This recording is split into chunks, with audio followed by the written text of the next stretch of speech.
What's going on, friends? It's Colin, and I don't have like a full-length video for you here today. I just wanted to take a second and say thank you very much to all of you who reached out to me on Friday. If you guys aren't aware, although you probably are, we had a tragic event occur here in Fredericton where an armed man killed 4 people, including 2 police officers. And they're both police officers that I knew. Or were, friends of my family and that sort of thing. And it kind of rattled everybody. It rattled the entire community. I did make a video talking about it yesterday, but it's not really my tragedy to talk about. And so I didn't really have the heart to film and make videos this weekend. I did have some shows, and I went through and played those because I thought it was important. If people went to see some music and have a little light in their day, then I wanted to be on stage to kind of push through that, and I'm glad I did. Anyway, that being said, I again thank you very, very much. I will probably talk about this a little bit more, maybe in a video later this week once I have time to sort of process my thoughts. But anyway, I was involved in a podcast a few weeks ago. Maybe even longer than that, and we recorded this episode that just aired on Saturday, and I was in at CHSR. The podcast was hosted by Aaron Bond, and it was myself and Jacqueline Reinhardt, who's another local songwriter, artist, and we just talked about getting into the music business late in life. So for today's video, after this little intro, it will be pretty much audio only. I'll find some graphic to put over that, but enjoy the podcast. It's about half an hour. And I, again, really appreciate you guys, and we'll be talking on Wednesday. Cheers. Whether you like it or not, the music business is a business.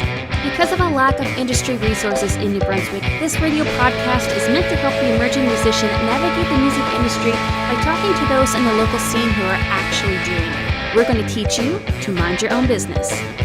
The topic this week is late bloomers in the music scene, and we'll be chatting with both Jacqueline Reinhardt and Colin Fowlie, who admittedly started a little later in life, but are gearing to make music their full-time profession. So let's jump right in. So Colin, maybe we'll start with you about who you are and how you got into doing this. Yeah, so, when I was younger, I studied music. I was in, I had voice lessons and piano lessons and choirs, and in high school studied saxophone and jazz and learned to play the guitar a little bit. But then I went in a different direction. I went to university, and I actually studied engineering and worked in that for almost 15 years before I picked the guitar back up and started performing. Really, it was driven by going out to some bars and seeing some people performing acoustic and getting the bug that I wanted to try that out. So I did a few cover shows, started playing with a cover band. Then the personnel in that band changed, and I actually booked a gig the week of Harvest 4 years ago. And it wasn't associated with Harvest, but it was, around downtown during Harvest. And I was like, I do not want to play that gig and have it just be me doing cover material. So, a few months out, I decided to take a crack at writing some songs, and so I did. It turned out that the venue that booked me had done so in error. They weren't supposed to book anyone during Harvest, so they canceled it at the last minute. But I wound up with these songs, and so I wound up recording an EP in my basement and put that out in, I guess it was 3 years ago. From there, I started playing more original music with the band and taking the time when I had it to write songs. And our band would have released an EP earlier this year, our first one, which is 5 original tracks. Now, at the tender young age of 40, I'm now in the studio for the first time, a professional studio, recording a professionally produced product, which will be, a full album. So I think it's definitely fair to say that I'm a late bloomer, and that's kind of what got me to here. And it's been humbling, because I think that when I first started going out and playing some cover shows and not being familiar with people on the scene, I thought I was pretty hot shit. And I think that I am not as good today as I thought I was then. I think I'm a lot better as a songwriter, as a performer, singer, player, and all of that than I was when I started this 5 years ago. But I definitely had an inflated sense of how good I was and what I could accomplish. And so being around this for a few years has been humbling and very inspiring. So I am driven to improve. And I'm in an awkward midlife crisis transitional period right now where I've been working it'll be 20 years coming up next year, and I want that to be it. I don't want to work as an engineer anymore. I want to be a professional musician. So how about you, Jacqueline Reinhardt? How did you get into the whole music as a profession? I, being a late bloomer myself, my blooms came more in my early 20s. But really, it's funny because even back then, I remember having that thought, well, Sheryl Crow's in her 30s before she hit it big, and Jan Arden and all these people. So maybe I subconsciously psyched myself out to wait till my 30s to do anything. I'm not sure. I was 20, like mid to early 20s when I started really writing songs, and I didn't actually intend to do it professionally. I did it because I love it. And I did it because after I learned how to play guitar and figured out that I could be creative and do it along with music, that's cool. And then, I started getting response from friends and family, and then, I don't know, maybe some sunshine blown up, where. No, where? What do you mean? Where? Yeah, I don't know what kind of language we can have. Anyway, so it was one of those things that sort of developed over time. And then after I had written a few songs and started performing live, I actually performed in a duo for a while too, and started off with him doing a lot of co-writing and stuff like that. There was a point where we were on stage one night, and my partner at the time was being fairly unprofessional about everything. And I think that the response that I got from some of the people in the crowd and the backing band that we had was, what do you want to do? Like, do you want to do this professionally, or, you just want to do it for fun? And I was like, no, I don't ever want somebody to look at me like I'm taking this, not seriously. So then, I separated from that project, and I decided, I have these songs written on my own that I really deserve to be put down. Like you said, you did an EP. Well, I decided to do an EP as well. So I recorded it, I think I was 28 or 29, released it when I was 30. I don't even know that I had a real vision at that point, other than I just knew that those songs had to serve me somehow. There was just something innately in me that knew that I wanted it professionally done. Talked to the producer. I'm like, look, I don't know where this is going to go, but when we record these, I want to make sure that they are broadcast quality and that they can be pitched to TV and film and things like that. So I had this odd sense to me that I wanted to do it, but it still wasn't like professional, as you say, like full-time sort of thoughts at that time. I was raising 2 kids. I was married with, a house and a car and dogs and everything. The idea of being a professional full-time musician wasn't really the goal. It always was like over my head as a goal, but it wasn't like a concrete goal. And I'll tell you, not even until the last maybe 3 or 4 months have I really realized that I actually am a professional musician. And that doesn't mean that I do it, 40 hours a week, but it means that that's innately in me. And when I get out and perform, it's professional. When I pitch myself, it's professional. So when we talk about this being a late bloomer, being a professional, yeah, I'm a late bloomer, but it took me a while to figure it out. So what was that one impetus, though, that made you go from, being part-time, just gigging here and there, to this is going to be my career from now on? Well, I was pretty lost for a while. A lot of life happened, as it does. It was last fall that really kicked me into gear. I went through a bit of a depression, and I lost a friend to suicide. My dad had almost died, and I had all this stuff going, and I'm getting older and saying, what am I going to do? Like, when I wake up when I'm 50 or 60 or 70 and I look back on my life, what do I want to say that I did? And I was like, I can't do anything but music, or I'm going to die a very unhappy person.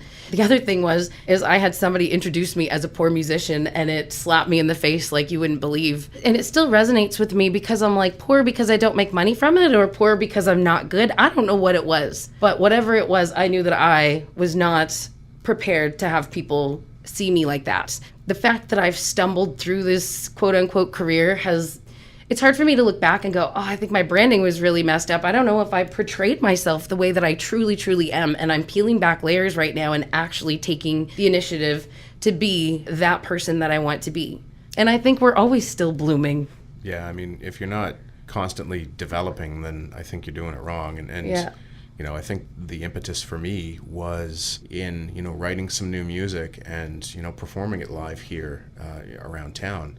And after a few shows, realizing that people were singing along to my songs. Yeah. And, a lot of it was support from, folks like yourself, Aaron, Eddie Young, and others. There's a great community here that is supportive. I would have sent out some demos to people as, we're kind of leading into this album project or started thinking about it. 3 different people had 3 different favorite songs out of a group of like 4 songs.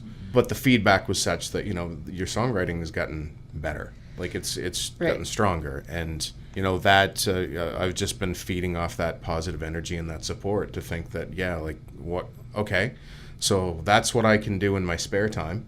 Yeah. What can I do if I focus on this? That's a good point. Hopefully it gets better. So when it comes to finding gigs and places to perform, like, do you find that is different because you are of, and I don't want to say older demographic because you guys aren't old, but when you go and play the Capitol, where I think of as more like the younger crowd and the downtown crowd, how much harder is it to find places that suit you and your style, your music? More of a genre thing than an age thing. I've been playing the Capitol for years, but it tends to be one that I stay away from now because of what I do and where my music is developing. I think you just have to figure out where you fit, and I don't want to say that it's hard. What it is trying to network, talking to other people and talking to venue owners, paying attention to venue owners and paying attention to shows, like going to those shows and seeing who are the crowds that are there, paying attention to who are the crowds that show up when you're playing. It's really kind of taking that inventory and going, okay, you know what? It doesn't make sense for me to play there. But, when you find those homes, like for me, Grimross, I love playing Grimross. I'm in negotiations with the Five and Dime right now to start, building in St. John at the Five and Dime because I love that venue when before I would like pitch to Peppers. So it's just finding where you fit more and not saying that it's hard, but once you clear away all the clutter and figure out that this makes sense and that doesn't, then not to say that it's still not hard, but it does make it much more of an easier process when you're approaching and pitching. And Colin, I know you play alternative venues too, pubs and coffee houses and breweries and stuff as opposed to the venues downtown. Yeah, I've played in the Capitol Complex a couple of times, just through different festivals and events. But like downstairs at the Capitol, I don't really have a following there at this point, and that's probably not where I'm going to find one with the type of music that I'm making. I wasn't having any problems finding places to play. But that's because, a lot of the last couple of years, I have different configurations that I go out in. And one of them is a duo act with my sister. And we play original material, but it's mostly covers. So we would have lined up a lot of gigs last year presenting that in like pub, restaurant type environments where you're kind of background music. That's one of the big decisions that I have to make, is to not do those gigs. Right. Like if I'm going to be a professional musician playing my music, I'm not going to sign up for a gig where it says right on the thing they want, 80% favorites and you can slip in some of your original material. And those gigs tend to actually pay better. At some point, you kind of have to make the decision that, am I going to do everything I can to scrape together money, or am I going to try and establish a brand, and am I going to focus on the audience that resonates best with my music? It is tricky, especially where Fredericton's a fairly small market. I mean, Atlantic Canada is just really a bunch of overblown towns strung together. When you look at something like New England, where a town would qualify as a city here, right? It's tough. Do you find it's a little harder to get, maybe not credibility, but, get people to take you more seriously? I've struggled with that. I'm not going to lie. I had the opportunity to do the Canada's Music Incubator thing. In general, it was an artist entrepreneur program, which really kind of made me dissect my career and my branding and everything, sort of take it apart and find ways to put it back together and be a little more smooth. And when I look back on things like booking gigs and how I talk to venue owners or promoters and things like that, I look back and I was like, sometimes I was really awkward about it, and I didn't really know what my goal was, or I didn't know who my audience was and things like that. So, and we talked about this in a one-off the other night about like being able to say no to certain gigs, when you're approached by somebody where you don't really fit, it's not going to serve you. like being able to say no to that. I mean, I think booking for yourself in general is always a struggle because it depends on where you're at. If you're just starting out, you're just starting to build relationships with venue owners or promoters and things like that. So they don't even know you yet.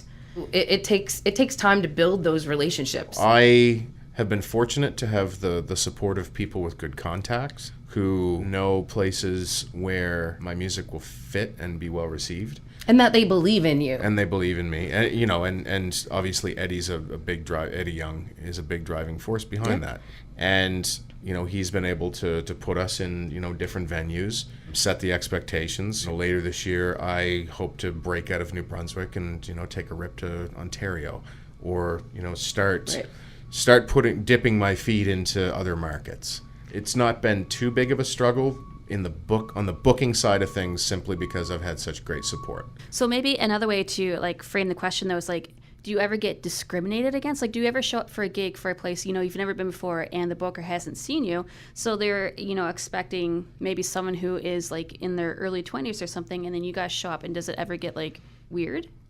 Not for me, no, because generally the places that I have been booking, again, I've been all self-managed and self-booking and everything. I've never actually worked with a promoter on a tour or, you know, booking in general for me. It's always been me. So I would say the majority of people that I speak with, I've either met or we've crossed paths somewhere. So, and I am lucky because I might be chubby, but I'm cute and nobody ever pegs me for my age. Sorry, I mean, I think I'm funny. Age has not really held me back in that respect. I've held myself back because of age, and I really, you know, at this age, I realize like it's not that some label's going to pick me up and develop me for the next 10 years to become like the new Britney Spears. I understand where I am in sort of where I fit. I feel much more in control than I ever did. I wish that I felt like this 10 years ago. At least at this point in my career, in my music life, I have some pretty clearly defined goals. I feel more confident about what I'm doing, and I know that it's an up and down road. So it doesn't freak me out, and I'm going to keep doing it. Yeah, I think I haven't run into any issue with venues or you know, owners or anything. What I've run into more, and this might just be my own perception or paranoia or whatnot, but I find that if you try and break into certain communities or gain acceptance from certain communities, that it's difficult. Then you have to take a step back and realize that these people that you're maybe trying to talk to at the bar downtown, you're old enough to be their dad. That might be as awkward for them as it is for you. And you know, there are certain opportunities you can apply for that I don't think you're going to be considered as seriously as a young artist who is struggling to make it. And, you know, musically speaking, I'm struggling to make it. Like, I'm nowhere. But because I know I don't have to worry about where my next meal's coming from at this point in my life, you know, I think you are deprioritized when being selected for certain things. I think that can happen. I've never experienced it myself, and that could be just because I'm not paying attention to that part. But what you said about, you know, talking to different venue owners or people that are much younger than you, it does go through my mind. I was just at the ECMAs doing like the one-on-one meetings, and I mean, there was clearly some people that were a lot younger, but there's also a lot of people that are older than me in the age. The fact that we are older and doing what we love and wanting to take this to the next level. If you write good songs and you're a good person and you talk to people and you entertain people while you're on stage, it doesn't matter how old you are, because it's about getting out to people. And the market has changed. We have so much control over what we do now and how we build our own fans. We have a lot of control with that. And every single fan, I don't care if I have 2 fans or if I have 200 fans, each one of those fans to me is really important. So if you keep building that, it doesn't matter how old you are. I think we have to change our mind about this age thing, because it doesn't matter. I'm not dead yet. I guess to kind of amend what I was saying earlier, or I guess I'm mindful of it if I am attempting to be involved in something that really isn't suited to my demographic. You know, I'm just learning to not take it too personally if it doesn't work out for me. The other thing is, though, that the younger crowd, if you have the opportunity to perform in front of them, they're very cool and very accepting. It's not the individuals, right? It's just the scene. And the thing is, I can't be out till 2 in the morning every night. I do tend to gravitate more towards venues that start their shows earlier. I can't be at my best and performing at 1:30 in the morning. Those days are behind me. I get that too. And I think with the earlier shows, and what I've realized about the crowds that I enjoy performing for more are the ticketed shows where people are sitting down and they're listening to you. Because as a songwriter, we have something to say. We wouldn't be up there if we didn't want to tell our stories and connect with people, right? Luckily, I'm the same way because I'm getting to that point where, I mean, I'll stay up late, but I want to be done work. Honestly, I think that this is the point in my life where, you know, I had something to say that wasn't really contrived, right? Like, you know, I have gained a lot of experiences, and some of them are positive and some of them are definitely not positive. and you know, you tend to songwrite more about the not so positive ones, I do anyway, for whatever reason, because it is also kind of part therapy as much as it is therapy. art. Cheap therapy. If you have the ability, you know, even if you're not planning to like share your songs with other people, it can, you know, I'd encourage anyone who has any musical inclination, give it a try. Write a song for yourself. Like it is cathartic. Yes. There's a lot of mistakes that I made in my 20s that make for good songwriting now that I'm in my 40s. So maybe you're not a late bloomer. You were working the whole time. Yeah, I was method acting or something like that for a decade and a half. So maybe for someone who is listening, who may be, 30 plus or whatever, who, has always had a passion for music and who always was the type of person who played alone in their bedroom or what be it, what would you say to them to, encourage them or just let them know, like, it's okay, go do this? I guess you have to make a decision. You have to have a conversation with yourself about where you want to be down the road. I guess this is what I did with myself. So if playing music is something that you think about every day and being a writer, and if you want somebody to hand you dollar bills for doing it, there is a way. It's never too late. Look at Irish Mythen. I mean, the woman tours the world, and she started late too, and she's incredible. And it's one of those things that if you've got a passion, don't let it pass you by. Just don't be afraid of the hard work, and don't be afraid to hear no, because it's going to happen. But at the end of the day, if you look at yourself and you're like, yeah, you know what? I really put my heart and soul into today. I did what I love, and I'm going to bed happy. That your world's ahead of other people. I think that it's important to connect with people. I think that, putting yourself out there a little bit, find, wherever you happen to be, there's probably some sort of a supportive local scene that has like an open mic or something like that. And if, you're trying to get up the courage to put yourself out there, don't go play the first time. Go watch, talk to some people, don't be afraid to introduce yourself. Once I came out of my shell a little bit more and, started making some connections, that was what really helped me along and, helped me gain my confidence.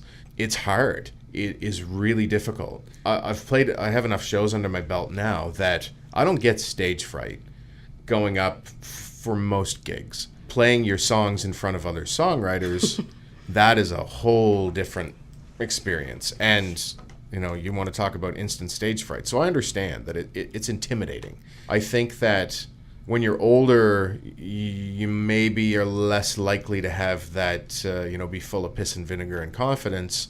And the longer you wait, maybe the more intimidating it gets to go give it a shot.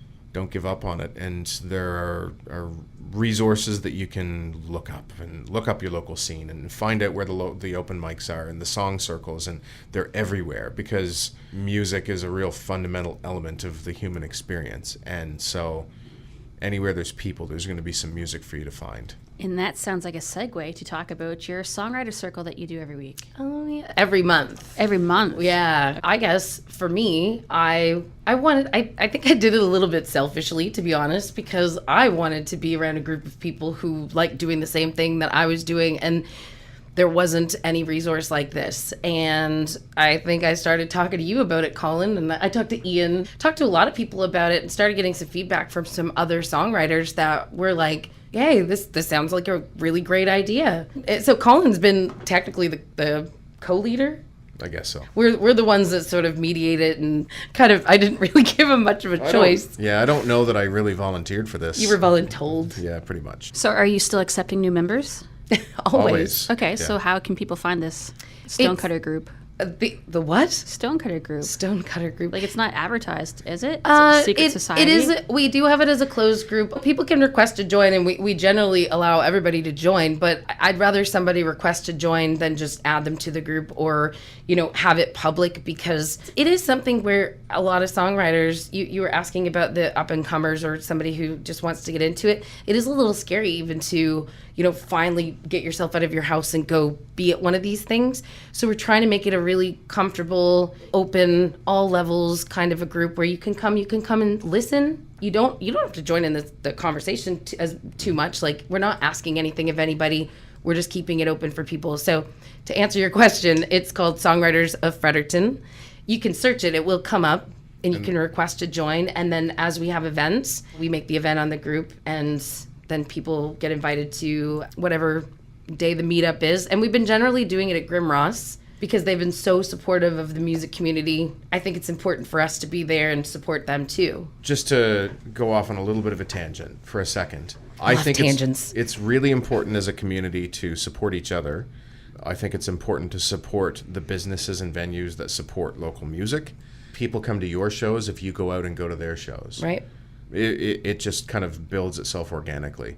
And so, yeah, that's why Grim Ross was chosen as the venue. But it's not just a monthly meeting. People do post like songwriting resources in the group on the regular, good interviews with songwriters or good discussions or, an inspirational song. But it's not meant to be a vehicle for self-promotion, and we've kind of had some conversations around that where people join the group and then, here's my new album, here's where you can go buy it. Like, I think that if you're in the songwriters group and you're going to share your music there, you share it free of charge for everyone for the purposes of like discussing the songwriting. Right. As far as the songwriters group goes, we did make a couple of resources for people because we want to make sure that we are able to go out and support each other. So there is a document that's local shows that are pertaining to songwriting. Like, if you have a cover band, that's great. You do your thing. But this is, if you're only playing sort of your songs, or your songs are going to be performed during that, we want to go out and support those types of things. So we made a document. People can edit it or just send one of us a message, and one of us will throw it up there. Again, I'm telling you, but just to keep it so that we do have all those resources available to people. Get out to shows. Here's what helps me with songwriting, or maybe this is something that you'd be interested in, to create a community and be interactive. I love it when people have comments on the group. And it is interesting because people have different processes. Yeah. Everyone's creative process is different. People have different reasons why they're writing the songs. Right. And they're part of this group, and you can have somebody who writes songs for themselves in their bedroom, and they're going to be interacting and talking the creative process with someone like, Peter Hicks of Sleepy Driver. Yeah. It's very cool, and everyone's very, very accepting, and those with more experience are helpful and very welcoming of those with less experience. It's been, very enjoyable, constructive, productive so far.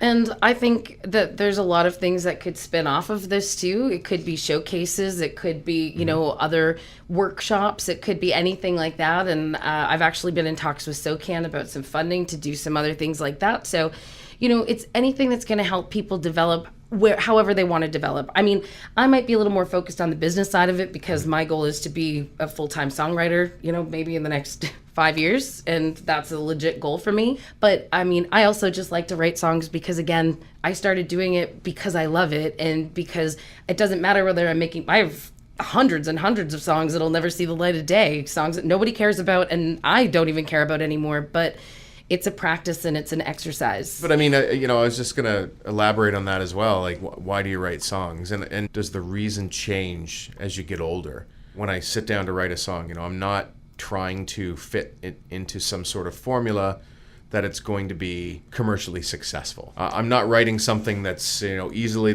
digestible, doesn't offend anyone, doesn't really dig too deep into any particular emotional state and whatnot. And I have young kids, and they listen to my music. We usually trade off. So if we go somewhere We listen to CHSR or similar in one direction, and then they get to listen to what they want in the other direction. And, they listen to like top 40. They want to listen to top 40 radio. I think that the music on there is amazing in its uniformity, and how I just find that as an older songwriter, I can hopefully write about certain things and sing them, and it's credible and it's believable that I'm actually feeling that, or I actually lived that.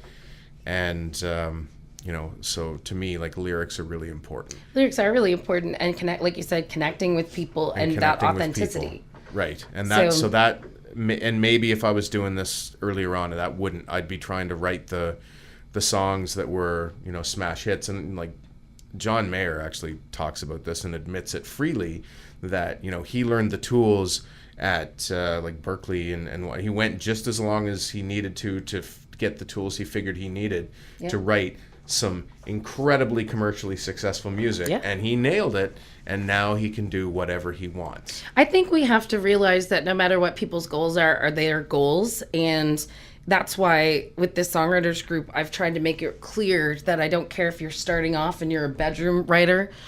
We keep saying bedroom, basement. I don't care if your goal to write songs is cathartic, or if your goal is to be a commercial songwriter, or if you just write songs and you sing them for yourself. I mean, I have multiple goals, and I have been writing songs for a long time. And I think when you talk about, like, as you get older, I don't know if it's, how do I answer this so that it doesn't sound like I'm being like I'm not trying to be contradicting, but you're saying, like, as you get older, people might want to write more commercially. I think they just might see, is that? No, I guess what I was saying is, because I really made my point very poorly. And that's what okay, yeah. So is there an urgency to write something that's commercially successful? I think that depends on your goals. I mean, if somebody wants to make money from songwriting, then pick up Ralph Murphy's, Murphy's Law of Songwriting, and figure out how to write a hit and find the right people and whatever. Or you authentically do it and you connect with people and those things become viral, or maybe it never sees the light of day. But you have the control over how you want to write. And if somebody wants to be a commercial writer, there's nothing wrong with that. Actually, what we hear commercially is like less than 2% of all of the music that's happening all over. Like, that part of the industry is so actually small. It's just the loudest, It's the one that gets the most attention. There are people with music careers. There are people feeding their families. There are people having wonderful lives that are artists, and we can do it. I think, it's an important point to note that superstardom, you don't have to make it huge in order to, be a successful, define. I'm more realistic about the goals, I guess, that I'm setting as to what it would mean for me to be successful as a musician at this point. And being able to eat and be a musician as my primary source of income. To me, that's the middle ground. And to me, that would be successful. I don't feel that I'm not going to compromise, how I write. Right. I want to improve how I write, and I want to take real feedback in your direction. Exactly. Yeah, I get that. Exactly. So I guess it's just a process, and I love all of it. I love writing in different genres and different ways, and the song that you presented the other day, that was the Stan Rogers sort That's of right. My Stan Rogers fail. Trying to bring yourself out of your comfort zone, that strengthens you as a writer. Mm-hmm. I'm totally on that page. Thank you, Jacqueline and Colin, for coming on to chat with me. Really quick, plug yourself. Where can we find more of your music and songwriting? All right. Well, you can go to jacquelinereinhardt.ca for me, which is JACLYNREINHART, because everybody spells it wrong. I'm on all of your socials. Instagram is Jacqueline Reinhardt Music. Twitter is Jacqueline Reinhardt. And Facebook is Jacqueline Reinhardt Music. For me, you can find me on the social medias and the Spotify and all that. It's Colin Fowlie. NB, that's November Bravo, for New Brunswick, because there were some other Colin Fowlies, surprisingly. There's 4 or 5 of them. And I don't have my own individual website as a solo artist yet, but you can check out my band, and that's at aotpband.com. Buick.com. And my phone number is... No, I'm just kidding. Well, I saw it on the bathroom wall earlier. For a good Buick. So thanks for tuning in to Mind Your Own Business on CHSR 97.9 FM in Fredericton. The theme music this week was Do-Si Do from Motherhood, which you can find at motherhoodmusic.bandcamp.com. And if you enjoyed this episode, consider supporting CHSR's Patreon campaign at patreon.com/CHSR979. I've been your host, Bondo, and I'll see you next time.